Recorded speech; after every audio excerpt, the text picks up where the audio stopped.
Where do you see Reading in 5 years? Las Vegas. Okay, Yes, yeah. Are we going to get a sphere? I like that. Could that be a prestige sphere? Like you could just build a sphere and With a globe on top Yeah, that yeah, says for sure. Prestige Worldwide. Yeah. That was One more clap. There we go. First clap was not good. All right. Hey, well, thank you for that. I appreciate that. We're going to work on our clapping here. Welcome, everybody. This is going to be the first official full-length episode of the City Builders Podcast. And before we get into it and I introduce my guest, I have to thank our sponsor, Obsidian IT. Obsidian IT is a Reading-based, employee-owned technology company providing simple, scalable outsource IT for your business. Discover how Obsidian cares about IT and give them a call at 530-242-6000 or obsidianit.com. IT is crazy and difficult, and have someone like Obsidian do it for you. So it's we love them at the Chamber. They help us out. So today, I have a very special guest, the one and only Dr. Jesse Curran. Most people don't even know your last name. We just call you Dr. Jesse now. And Jesse is an owner and the chief physician? The medical director. Medical director of Prestige Urgent Care right here in Reading. And yeah, thank you for being on the podcast. Thank you. Yeah. When I heard about the Toddcast, I was happy to join and support the cause. Nice. Nice. So Jesse and I have known each other for a long time. We grew up together in Trinity County, and it's still unbelievable to me that he's a doctor. It's kind of crazy. But Jesse's a great doctor. He's taking care of myself, my family, my kids. Best circ in town. So That's what they say. He does a great job. And you. Prestige is a great business model. So, I mean, well, we can talk about Prestige in a little bit. Tell me about your journey. You made it from a little town. You grew up in Douglas City outside of Weaverville, a little tiny town, one of 9 kids. And now you're a physician, and it's pretty incredible. So how'd you get here? Basically, my theme is I started from the bottom. Now I'm here. That's the whole Nice. Yeah, I mean, grew up in Weaversville, California. Didn't have a lot of money, a lot of kids. A lot of kids. A lot of kids. A lot of kids. Yeah. Katie is a saint, your mother. Yeah, Angel, love you. I actually during high school, I was having a lot of health issues. I was having foot drop and some physical symptoms. And after years of kind of confusing misunderstanding from doctors, I was diagnosed with a spinal tumor and went to UCSF and had a procedure, and they kind of gave me my life back. So that's what set me on the path towards medicine. Yeah, it's a long journey. It's like 13 years of school, but I grew up here, and I met my wife in college, and when we were dating, UCLA, go Bruins. love you, love you. Should we do the 8 clap? Or? Yeah.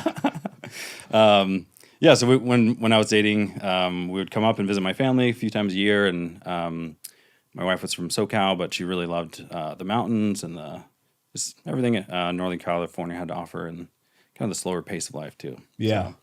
So yeah, did residency. It's a UC Davis extension program at Chess Community. Worked in both local hospitals. So you got your residency. That's what brought you here. The residency with Shasta Community Health. That's how you kind of first professionally were able to come to the Reading area. Yeah. So that was 2017. I came up here. Everyone starts July 1st, and it's family medicine. So you do 3 years, a lot of time in the hospital, and then the clinic site was Shasta Community Health Center. How many of your colleagues from that residency program have stayed here? You can give us the honest answer. That's okay. Who has stayed after the residency? How many residents were there? So we had a cohort of 9, and 2 of us stayed. Okay. So Was the other person from this area as well? no, he's from out of the area, but his name's Dr. Ketchum, and he's working at Shasta Community Health Center. That's pretty good. Yeah. You got 2 out of 9. I mean, really, that's good odds. I know people talk about residency as a great way to bring people into this community, and I know that SRMC and Shasta Community Health in partnership with Dignity are trying to bring in more residents to this area. So Yeah. you got to get people here, and it's kind of a wild way that people match, and you go where you go, where you get in. You don't really have a second option, right? Yeah. So you got lucky. I mean, you do the interview process. Yeah, it's like one of the most stressful experiences of your life, because you interview, you apply, and then there's an algorithm. The creator of the algorithm actually won a Nobel Prize. Is it kind of like the cryptocurrency Bitcoin algorithm? No. Oshi? It's the same way they matched kidney donors to kidney recipients. It's this algorithm matching process. And so you rank order where you want to go. And I mean, I could have ended up in Long Island, Tallahassee, Florida. Man. And so it was beautiful when I got up to Northern California, and we knew we wanted to live here at least 5 years through residency, if longer. And so we bought a house when I started residency in beautiful Anderson, California. Nice. And now you're part owner of Prestige Urgent Care. Tell us about Prestige. What's the deal? Yeah, I like to call it Prestige Worldwide, but different kind of. You just came up from the Catalina wine mixer, is that right? That's right. Just this last. That's right. You came up yesterday from the Catalina wine mixer. We were near Catalina, but not at the wine mixer. Yeah. So my business partner John Osborne, he started the clinic in 2014 and started with basically no patients, and it was kind of an alternative model. So it's called direct primary care. It was around the same time as the Affordable Care Act came out, and people were kind of scrambling to find doctors and figuring out the new systems. And basically, it takes a lot of the overhead out of patient care. Takes out all the middleman. Yeah, all the insurance companies making a whole bunch of money, not doing anything. Yeah, I mean all the billing, the admin, the management, like the whole healthcare industrial complex. Yeah, I mean it's a third of healthcare is just billing. So that's so crazy. It's unbelievable. Like me seeing you and taking care of like a laceration or something, it would cost like maybe $100 of my time, the supplies, the staff. You go to the ER for the same thing, you're looking at $10,000 to $20,000. So the hospital fees, just all the extra costs of healthcare. So the idea was to cut out insurance, and people either pay a membership to be, they can come in as much as they want. They can come in for urgent care. They can come in for primary care. My family takes advantage of that as much as you want with 3 boys. Indeed. Yeah, we're getting the good deal here. Yeah, we have a punch card. You get a free ice cream. It's beautiful. And then, that's probably a third of our patients are just private membership. Some people pay cash. So you want to be seen for pretty much anything is $100. There's, if you get X-rays or additional things, it's more expensive, but it's very affordable compared to any kind of like modern healthcare system. And then about a third of our patients are with the Shasta Trinity school districts. So we take care of all the teachers, bus drivers, janitors, everyone that works for the school district. Oh, that's great. Yeah.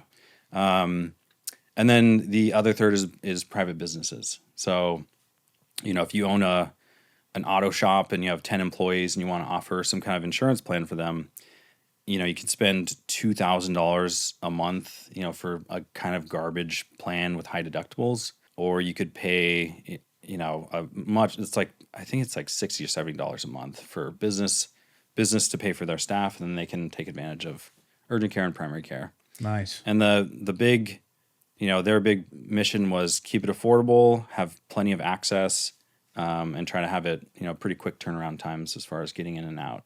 So we're open 7 days a week. We have, we open at 8, we close at 8. So we have extended hours, and we're only closed basically Thanksgiving and Christmas. So every other day you can come in and get seen, and definitely helpful if you have children, urgent care can be super helpful. We do a whole variety of services there, primary care for your chronic needs. I've had some pretty gnarly fractures, bones bent in half, and you can basically numb them up and reduce them. We have x-ray, we have lab on site. What are some cool things that people might not know you offer that you can get done there? Well, I guess that's part of the thing we're working on right now is we haven't advertised in like 7 years because it's just been kind of referral based, and people coming in, by word of mouth. Some things we've added are like procedure days. So I'll do, I don't know if you've seen Dr. Pimple Popper, oh yeah, removing mass, draining stuff. That's gross. Circumcisions. Can you record some of those sometimes and do like a ASMR videos of Dr. Jesse Curran Pimple Popper.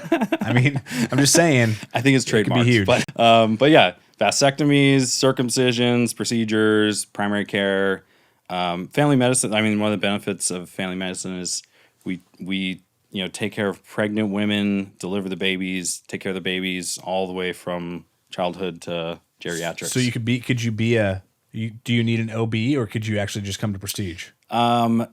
We don't do OB at this time. Okay. We do some gynecology services, but yeah, newborn care, pediatric care. Honestly, there's a lot of doctors that have retired in the last 5 years, and so people they have insurance, or maybe they're business owners and they're just looking for care, and it's really hard to find. So we've been growing month by month. Yeah, I mean, how hard is it right now? I mean, I hear a lot of people cannot get a family or I'm losing the word right now, but you can't get Primary care doctor. Primary care doctor. It's almost impossible to find one right now. So how do you become under your care and the other physicians at your office? I mean, how does that work? Can you join and then you become a member and you can get primary care? Yeah, and recently that's been a lot of our patients is. I can name 5 to 7 doctors in the last few years that have retired, and they have huge panels of patients, and there's nowhere for them to go. Yeah. And so, you basically sign up. We have to kind of process your information, and then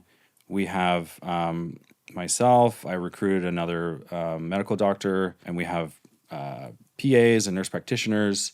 We also have the whole support staff. But yeah, you basically sign up for membership, and if you need, a lot of people just have prescriptions and they need them continued, and even with telehealth, they get a little bit, they want to have the prescription coming from the same county where the patient is. And yeah. So a lot of people are coming in and, maybe they just need their thyroid managed, or they have high blood pressure. We also get a lot of people that haven't been seen in 10, 20 years, and they have a lot of medical problems, and we have to really figure out what's going on. And, in our clinic, like within our walls, pretty much everything we do in there is covered. We will send people out for imaging, like extra, we have x-ray in-house, but we, CT scans, ultrasound, MRI. You can still bill insurance for those services, or, seeing specialists. Yeah. People need neurology or gynecology or all these specialty services. You can still get referred there and use your insurance for those services. But to have like a home base, that's our whole goal. You got it. The whole patient, the whole person. You're taking care of them. We try to. Yeah. So you alluded to it a little bit. A lot of physicians in this town have retired over the last few years, and this is not a new problem for us, but physician shortage in Shasta County and all of the Northstate. I mean, we're really the hub for the entire Northstate for healthcare, but so having physician shortages is a big deal. I mean, what's kind of happened? You mentioned it, but people are retired now. What's the problem? Why can't we get more doctors? You're 39 years old. The vice presidential nominee for President Trump right now, J.D. Vance, is also 39. Turns 40 in a couple weeks. So, he's a young guy. You're a young doctor, which is amazing to have in this community with a young family, and you're rooted here and you're going to stay here. How do we get more doctors to Shasta County? What's the big problem here?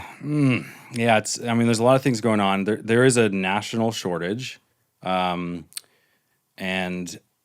so there's a general shortage of doctors. Also, the age of the population. The baby boomers are getting into their 60s, 70s, 80s, and that's where you generally need more care. And then, unfortunately, the baby boomers that had large practices and were taking care of a lot of the population, they're retiring. So it's a tough situation. The other thing is, if you go to Southern California, most people have never heard of Redding. I don't know how that's possible. With Visit Redding, we're putting Redding on the map. So I know. We're making Redding look sunniest city in California. California. Yeah, sunniest city in California. We're the sunshine capital of California. So, so we talked about some creative ideas before we started the podcast. So we're thinking maybe we can organize every doctor that comes up here and signs a contract for more than 3 years gets a free boat. Yeah. That might be a good idea. Nice. I'm just saying, just throw it out there. You want some real solutions. Everybody gets a wake setter. And you enjoy the lake. We could build a private marina on Shasta Lake for only doctors. Only. Yeah, doctors only. And then exclusive. it's just loaded up with boats. And you just take your boat out. We could do do a boat share. So we could just get a really nice boat and then we could share it. We get like 5 or 10 of them. Yeah. Just hop in. It's like an Uber for boats for doctors only. Maybe you could be the full-time driver. I could be. I could just drive people and we could just wake surf all day. I love it. Yeah. I mean, that's a great start. I mean, that's what we need. So boats for physicians. Boats. Yeah. Take them out on the water. Yeah. Yeah. Where do these what's the reason these residents that are coming to town? Because we're having, I think we have somewhere like 15 to 18 residents per year between all the 2 residency programs coming to this community, and they're not. I think it's staying. Where do they go? 10 per year. So Mercy Family Health has 6, and Shasta Community Health Center has 4. So then, but they kind of share the hospital. Okay. And so it's 10 per year. I mean, like 2 years ago, I think 3 out of the 3 Shasta Community residents stayed in Reading, but they stayed at Shasta Community. So why do they stay at Shasta Community?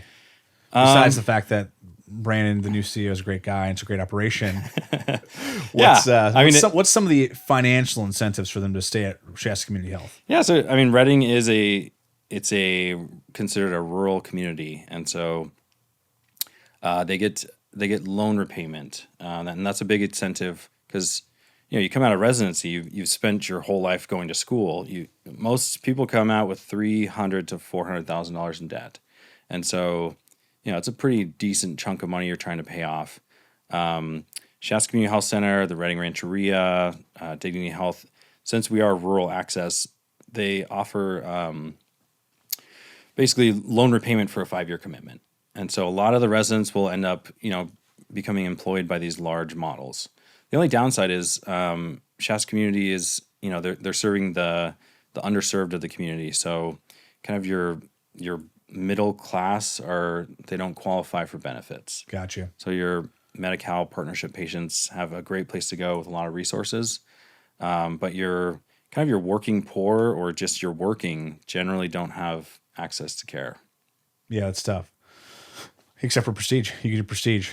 And what's the benefit for Prestige for a physician? I mean, you're probably going to be looking for more physicians and healthcare providers in the next few years. What's the benefit to the healthcare practitioners in that model, in a Prestige model? Well, yeah, I just recruited Dr. Wicklin. She'll be starting in August.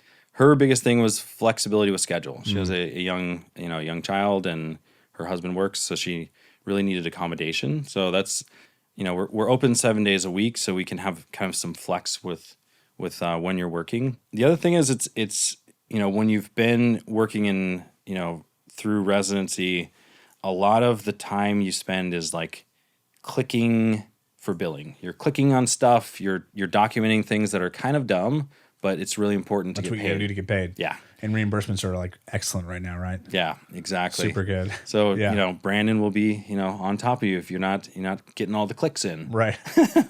So I mean, what we do is we're doing notes for ourselves and in case there was like an attorney in the future, but basically letting people know what we did, kind of remind ourselves what the plan is, but there's no hoops to get payment from insurance. Yeah. So that's a huge, it's a breath of fresh air. You can see the patient, treat them however you want, or treat them appropriately. But yeah, right. Okay. I like to yell at them and perfect. Slap them. Yeah. My kids love seeing I can't take a splinter out of my kids' feet. Like, we have to go to Dr. Jesse because they're like, I don't want you to do it, Dad. Dr. Jesse's going to do it. So I think they recognize a professional when they true. see one. That's true. You take better care of them. Make them feel comfortable.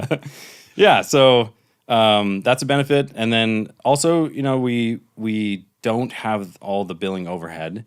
And so we can offer, very competitive compensation. Yeah. So the schedule, the lack of insurance hoops, we can compensate. And it's kind of it's a smaller clinic, so everyone knows everyone. We are growing every year. Our staff's getting bigger every year, but it's still Prestige Worldwide. Is it going to happen someday?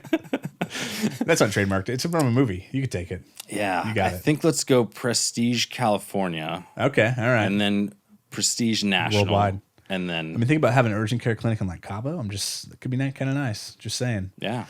So we got a big Medicare population, kind of shifting gears a little bit in Northern California. Can you take Medicare? What does that look like in your world? Because you guys don't take insurance. Yeah. So my partner and I had talked about this a lot, and yeah, especially in the last couple of years. I mean, Dr. Moo had almost 3,000 Medicare patients. Wow. And he is now the public health director, but all those patients, are looking for a home. And, when you have a bunch of doctors retiring and all these patients they saturate the market. And so these private clinics, they can't keep up with demand, basically. And so we're still kind of in the early phases. We aren't launched officially. We're still going through Medicare credentialing and all these things. But the plan is to offer basically patient care for Medicare. My partner's been doing this for 3 years in Texas. The company's called Vesper, and it'll be Juniper Healthcare in California. Juniper Healthcare. That's it. This is breaking news. Yeah, Juniper you Healthcare. heard it first Yes. here. Yeah, don't Google us because we don't have a website. It doesn't exist yet, but it's going to. It's going to be awesome.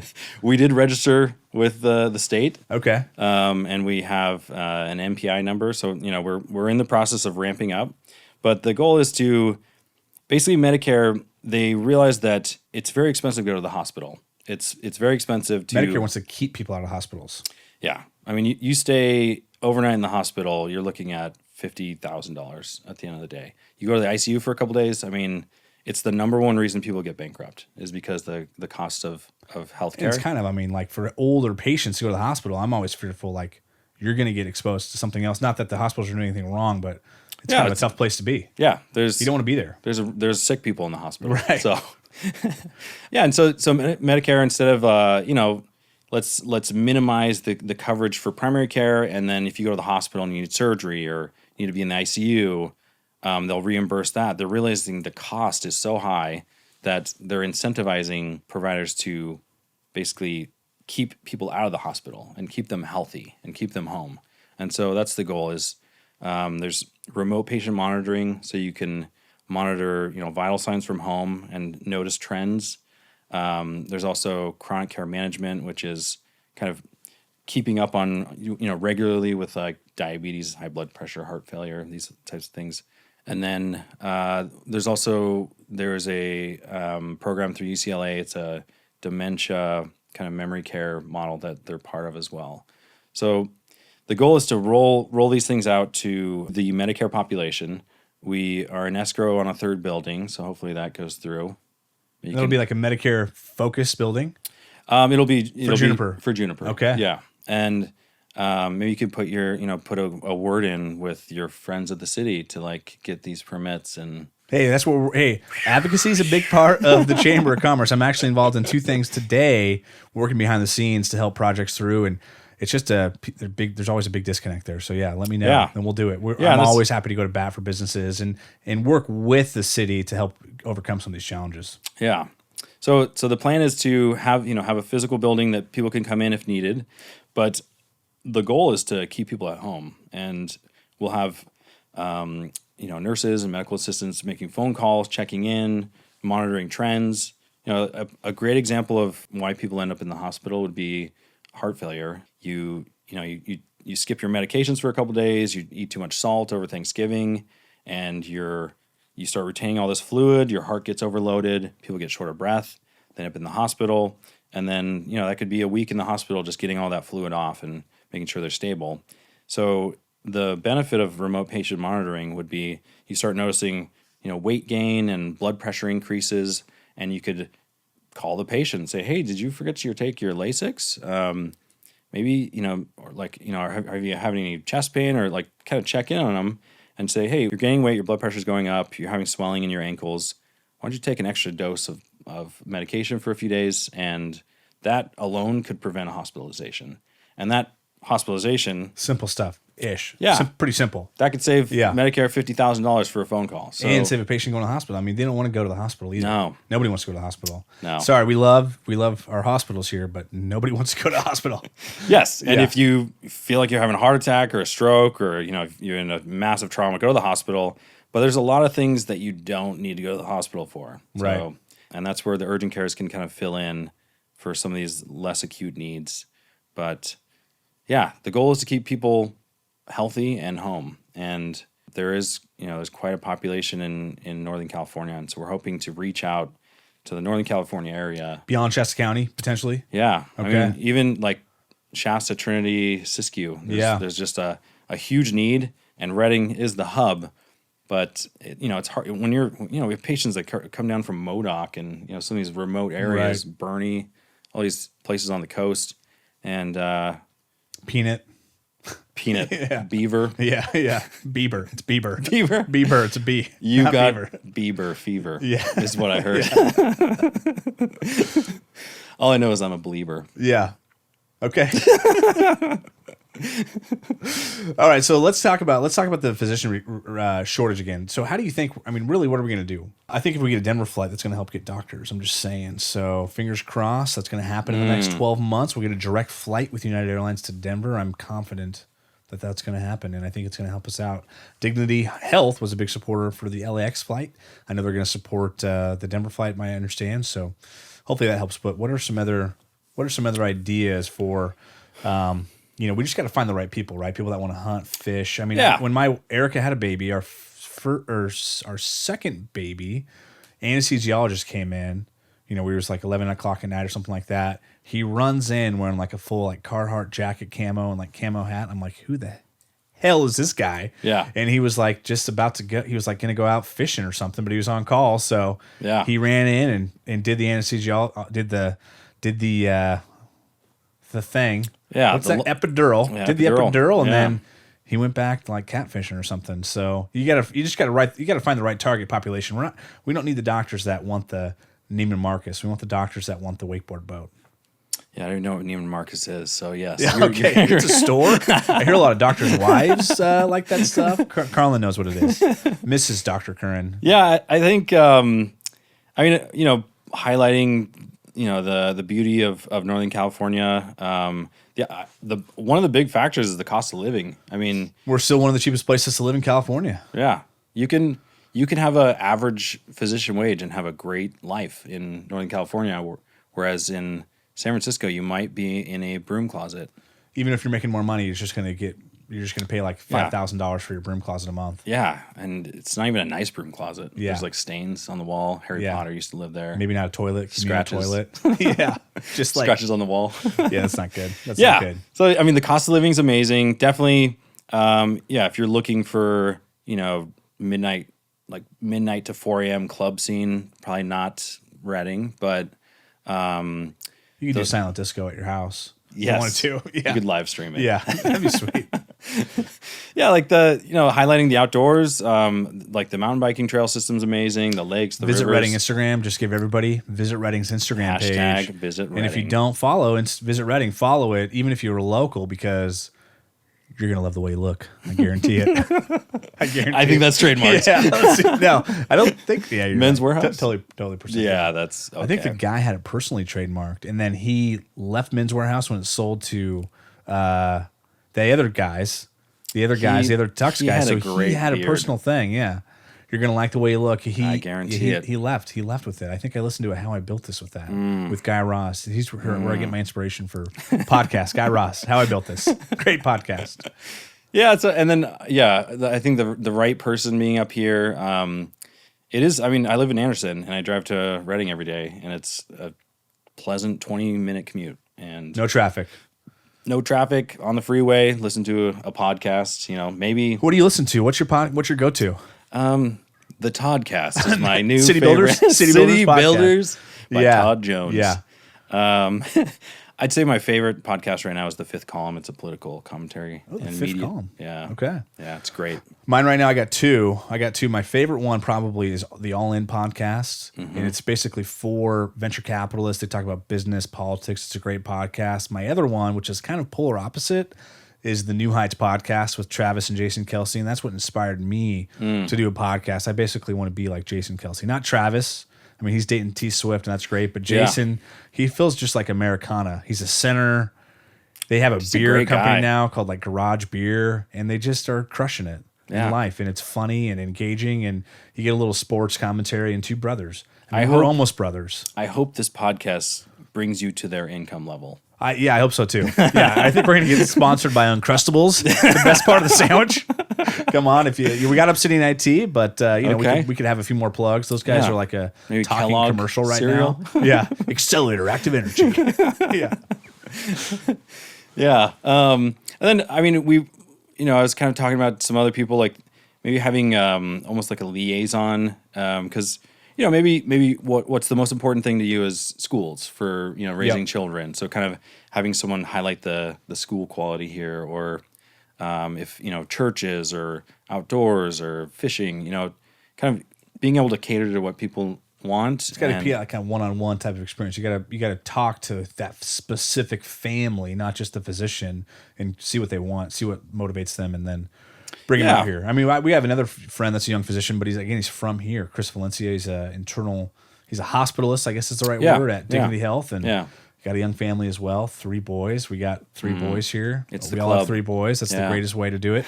And I mean, he's talked about what it looks like when he's bringing physicians into town and kind of getting to know them, so you can show them what makes sense to them, because it's not going to work for everybody. I mean, we can't be naive to that as well. This is not going to be the place for everybody to live, but we need to focus on the ones. Yeah, and I wouldn't necessarily give people like a tour of underneath the Cypress Bridge. That's not like the highlight that I would I'd go for, but do a good route, do a nice route. Yeah, the midnight route. Yeah. Yeah, I mean, and I do think, the bigger companies are able to recruit because of the loan repayment. Because Dignity, and they have those programs in their offers. They're able to do that. You have to be nonprofit. They are, we are considered rural, so that is a way to bring in physicians. And then, I'm hoping that with our new company, if Juniper expands, the catchment area has so much demand that we could kind of give physicians a little bit more autonomy and give them, more like ownership in what they can make. And that, for like the more entrepreneurial doctors and, the hustlers, then I think that would be a good opportunity. Yeah, I mean, because you're not just a doctor, you're a business owner now. You have employees. I mean, you're not just... I'm a big deal. But the sky's the limit. I mean, you're not just working for some big hospital, which again, we love Dignity, but you can kind of make your own path and launch these new things like Juniper, and you can have control of your destiny on what you want to do. And again, you're able to stay focused on the patient too, which has been great. Yeah. And, I think the whole medical community works, everyone has to work together. I do vasectomies once a month at Shasta Community, so I still am involved in, the resident training there. I would like to get into, basically the residents follow patients in the hospital, so that would be at Mercy. So, being involved in both of these, these facilities, they're definitely needed and essential, but trying to have basically more primary care, like really opening up the meat and potatoes of medicine. That's awesome. What's your favorite place to eat in the Northstate? You can go outside of the bounds of Shasta County if you want to. I mean, like I'll say favorite lunch place, Kobe. Kobe's. Do you do the Hands down. sushi or do you do like the teppanyaki? I get the zombie roll, Oh yeah. classic, and salmon sashimi. Okay. And it's real quick. You crush some salmon. You don't get bloated. Yeah. And it's a great place to go. View 202 is lovely. They have a great view. Great view. Moonstone Bistro. And then, there's some newer restaurants in town that are spicing things up. Yeah, the public marketplace downtown is going to open up within the next 12 months. I don't know the exact date right now, but they're going to have some new stuff down there, right up from where we're at right now. So it's going to have a whole bunch of stuff. It's like Nice. a bunch of food options, new stuff right in the heart of downtown Reading. So it should be exciting. I guess my question for you is, Please. what's the plan with Park Marina? Oh, yes. Let's talk about that. So if you don't know, this is a fun topic. Totally different. So there's 2 sides, and I was on the Riverfront Specific Plan Community Coalition. I think that's what they called us, or community something, last fall, and we talked about it. So there's a South Riverfront and then there's a North Riverfront, and this all kicked off about 2 or 3 years ago when K2 Development Company, Populous and McConnell made an unsolicited offer on the Civic Auditorium grounds, which is about 117 acres, and the city said, "Hey, let's do a plan. Let's figure out what this is going to look like, and not just sell this piece of property." So, there's 2 sides to the equation. Chris Kutris, who owns the South Riverfront on Park Marina, private. It's all privately owned. And my comments at that Riverfront Specific Plan were, whatever we're going to do, we have to make this so that he is going to be able to be successful, because we all want him to be successful, because we all realize that Park Marina is a gem of Reading right on the riverfront, but it's privately held. So, we're not going to eminent domain him to do things, and we have to enable him to be able to be successful. So I think there's two sides. So that side's a bit more complicated.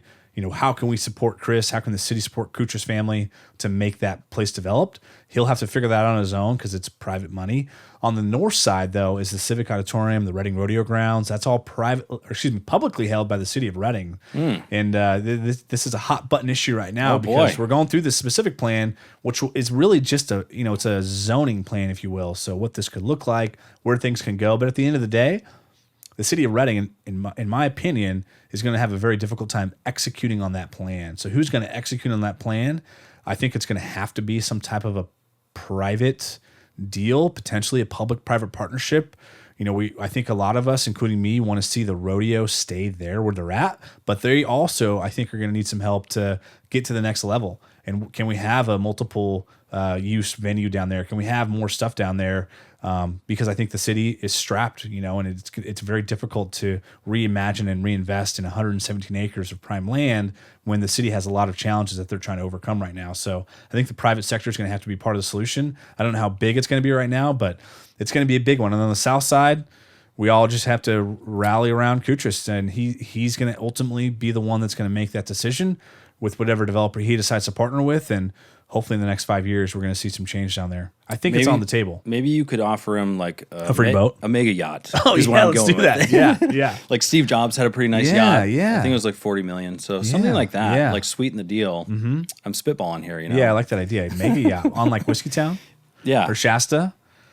We could do that. Yeah. Yeah. I mean, either one would be great. And it would be a highlight of the Northstate. The mega yacht for him. Yeah. That'd be amazing. I like that idea. Yeah, I think for me the big thing is you got to be optimistic. You got to be visionary. You have to just realize the challenges that you have, like you're seeing in healthcare, and you guys are just figuring it out head on. You're not victims to all the challenges that the state of California and the federal government and insurance companies put on you. You're just figuring out the path forward. You're providing good care, and you're successful, which is really, if you're not successful, it doesn't work. Like, you got to be able to make money. That's a big motivating factor. Yeah, that is a huge factor. And one of my attendings, he closed his private practice, and he said when he closed, he was making $1 an hour. Oh my gosh!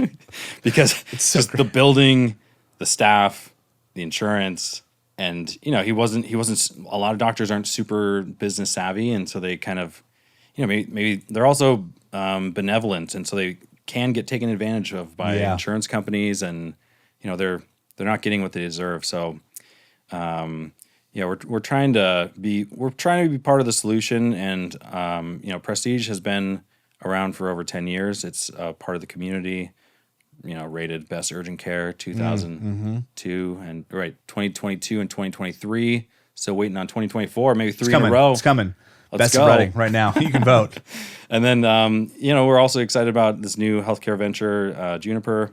And I think, innovation, because if you're just waiting for, the government to come up with a solution, you will be waiting for a long time. Yeah, it's not going to work. Maybe a really long time. Yeah. All right. Any last comments? To the community? This is the City Builders podcast. You're a young physician building a great company here. Any last thoughts on Reading? What your hopes and dreams are? Where do you see Reading in 5 years? Las Vegas. Okay, yes, yeah. Are we going to get a sphere? I like that. Could that be a prestige sphere? Like, you could just build a sphere and with a globe on top that says for sure. Prestige Worldwide. Yeah. The first name in entertainment. Prestige Worldwide. Yeah, I mean, I think overall, no city's perfect, but I think for the right person is a great city, tons of opportunity. And I'm happy to be here and be part of the solution. And I'm glad you're here to help lead the chamber and the city of Reading towards a brighter future. Hey, man, we're building it together. This has been the City Builders podcast. Thank you for joining me. We're going to make Reading an amazing place to be. Thanks, buddy.